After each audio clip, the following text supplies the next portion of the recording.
So OJ gone, y'all. Yup, he done went on to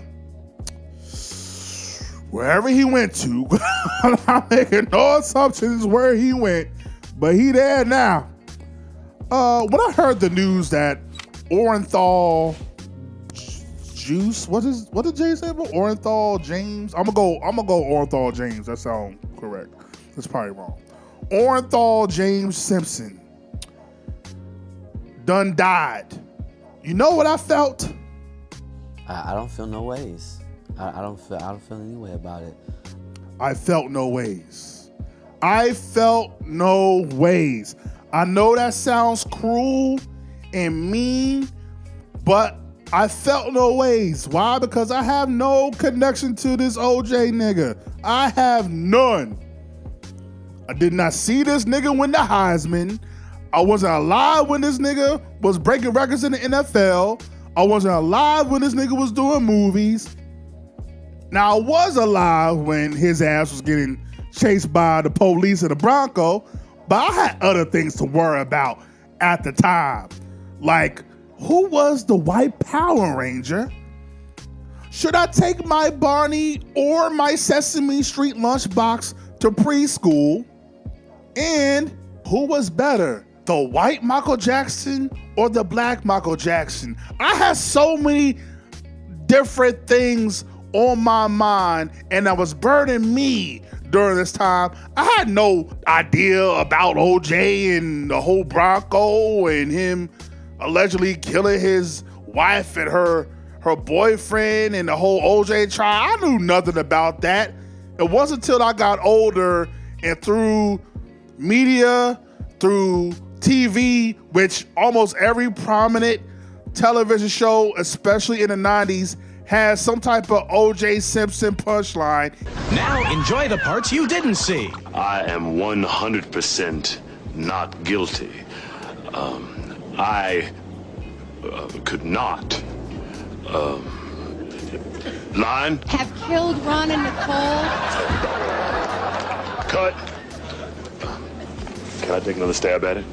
Even in the early 2000s, did I actually found out who this OJ nigga was, which wasn't that much. All I knew was he played football, was in a couple movies, then all of a sudden went to trial for killing some white folk.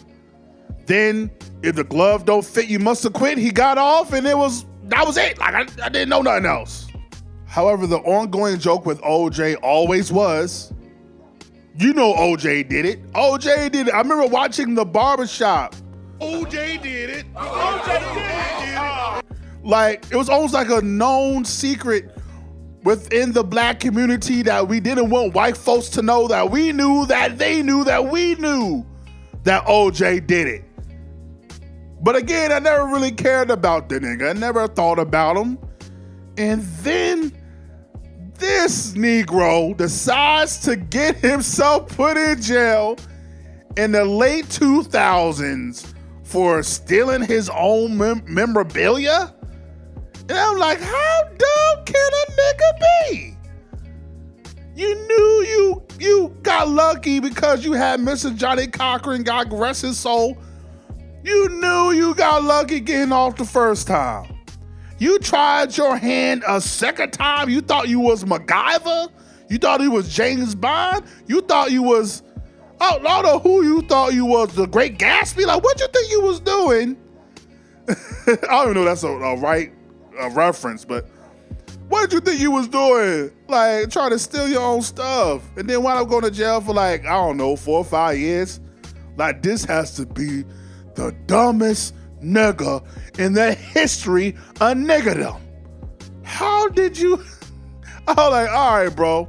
And then he gets out of jail, and then all of a sudden he starts populating with the population and starts mingling with the black folk. And I'm like, this nigga kind of weird. I don't know what's going on here. And then the docs start coming out. By 2016, 2017, Made in America comes out. Then the People versus O.J. Simpson comes out on Netflix. A great series, by the way. Shout out to Cuba Gooding Jr. I don't know if he got a Emmy for that or not, but he should have, because you play that to a T, maybe too good.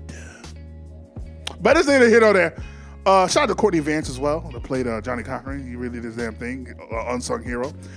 But it's like I really started to delve in and do my research and really watch all these docs and read, and I'm like, oh, this OJ nigga wasn't really for us. Oh, this OJ nigga really did the shit. I wasn't even persuaded. It's just like, when you watch everything, it's like, how can you not think he did it?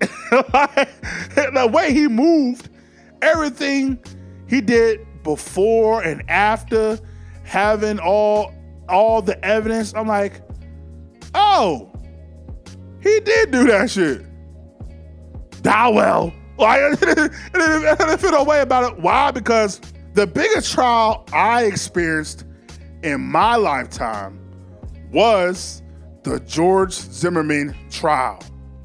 The George Zimmerman trial. I remember just getting out of college, graduating college, and George Zimmerman trial happened in the summer of 2013, and even though I had a mistrust of the justice system and the criminal justice system, I was like, there's no way George Zimmerman gets off for killing this black boy. There is no way. But then he did. And I felt so much hurt, so much anguish, so much like betrayal. Like, there's so many emotions I had. I was so depressed. I remember talking to my dad, God rest his soul, and I'm like, I can't believe they did that. And he was just like, I don't even remember what my dad said. It was almost like he already knew, and he was just like, yeah, man, that's how it is. And I was like, what? Like that, I remember how that felt. I'm never going to forget how that felt. And so going back to the OJ trial, I can only imagine how it felt to be all the white folk watching this man, you know, with all his $1 million dream team in the suits, you know what I mean? Seeing all that and seeing how all the black folk galvanized behind this guy, all because he was supposed to represent us, and seeing how he got off knowing goddamn well he probably did the shit. Right place, wrong nigga. Like, dang, it's like Johnny Cochran, such a genius the way he did that trial. The argument he made it not about the evidence. He didn't make it about the actual situation. He made it about the mistrust and the misuse of how the police treats black folk. I mean, it was beautiful the way he did it because everything he said was right. He wasn't lying in what he was saying. And he wasn't even wrong in how the police even handled the evidence in that trial to begin with, putting the evidence in the back of a car. Like, what the fuck? What are y'all niggas doing? Like, he wasn't wrong in how black folk are mistreated in the criminal justice system. He wasn't wrong in that at all. But it's just like, damn, I wish it was a different nigga. I damn sure wish it wasn't OJ. But this is just coming off of the acquittal of the policeman that beat up and abused Ronnie King. This coming off of the unjust murder of Latasha Harlan and not getting the justice she deserved, and the countless trial after trial after trial and case after case of black folk not getting any type of justice. Not by police, not by citizens. They could just do whatever they wanted to us and we would never see justice. So it just was a boiling point by 95 that us black folk, we just needed a win. We needed something. We needed a win. We needed to know that the criminal justice system worked somehow. And we will find out that the criminal justice system was like any other system. It's all about the money. It's all about pay your way. Capitalism at its best, classism at its best. You get along as long as you got the funds, and we'll find that out. And it's a sad reality, but it is the truth. And even almost today, it's still true, because even though you have your Diddy situation and your Weinsteins and your Cosbys and all these people that eventually got found out, it took a whole 50 years, 40 years for it to even become a thing to where the public even finds out or finally comes to the realization that, yeah, maybe we should not be praising these people. But it's a shame that it takes that long. But because they got the funds, they have the bank account to hide certain things. But yeah, the OJ trial is such a complex, just weird situation, because OJ, like in the words of Jay-Z, I'm not black, I'm OJ. Okay. Like OJ, you find out, never really identified as black. He wanted to be the man in the hat in the Get Out movie. Like, he wanted to be that. He wanted to mingle amongst them peoples. He didn't care about us. He wanted to be amongst them.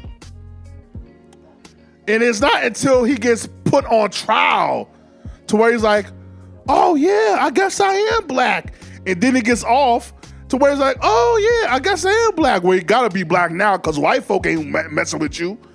So now he wants to get back over to us. And it's just like, it's weird how the black community, some of the black community, not all, but some of the black community, especially like hip hop podcasts and things of that nature, embraced OJ. I'm like, why?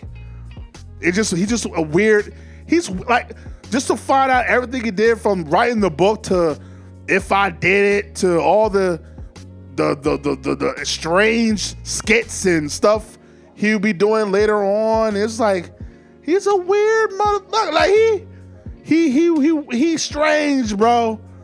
And it's like, I can't say definitively he did the shit, but allegedly, we know he did the shit. Like, let's stop playing around, bro. Let's stop playing around. And it's a interesting discussion, because he is the figure of really black folk getting some type of win within the criminal justice system. And it took a man with money and power and the right team around him, all that, and he wasn't even the nigga we should have been champion to begin with. But then again, we never cared about OJ. He was just a figure. He was just a symbol of getting back at all the white folk that stood around and did nothing while we cried tears, while we were on the pavement, while we were protesting, while we had all kinds of marches and everything going on about how we're not being treated fairly in a system that's supposed to be for everyone, and white folk did nothing. He was just a figure. That's all he was. But as we got older and more mature as a society and within the black community, it's like, oh yeah, let that nigga stay over there. Let that nigga stay over there. He ain't got nothing to do with us. So yeah, I don't feel no ways about OJ. I legit do not. I'm not happy he is gone. I am not mad he is gone. I am not sad. I am not gleeful. I don't feel nothing. I did not tweet about it, did not post about it, ain't talked to my moms about it, ain't said nothing about it. The only reason I really wanted to do this video, to be honest, is to say,